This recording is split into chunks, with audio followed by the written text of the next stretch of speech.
Hi, I'm Ella.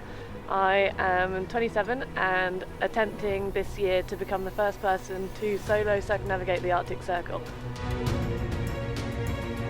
It'll be the first time the Arctic has been solo circumnavigated and the first time it's been done non-stop. For me, I've always been fascinated by the Arctic. The more I looked into it, the more I realised how quickly the Arctic is declining.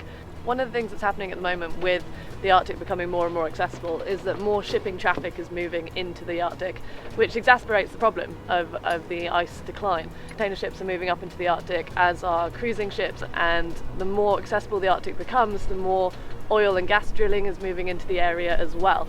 It shouldn't be possible for people like us to be there if the Arctic sea ice was where it should be. So I'm starting this campaign to try and raise awareness for climate change in the Arctic North. The training that I've had from the RYA, obviously all the way up to Yachtmaster instructor level, has been quite extensive. There's a lot of navigational training in there.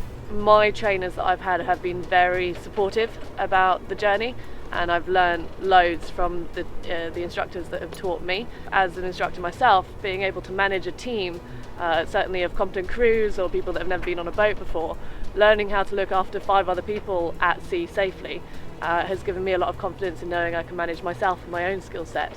I think the sleep deprivation is probably going to be the biggest challenge that I'm the least familiar with. So a lot of my training is going to be heading off for long offshore passages to try and start working into a sleep pattern.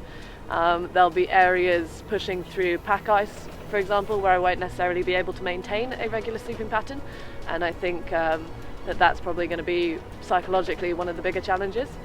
My granddad, my Opa, he was the big sailor of the family, really. We lost him last year, but he was always very encouraging of the sailing that I did, and even in the later stages of his dementia, one of the conversations that we could always have were his memories of his sailing.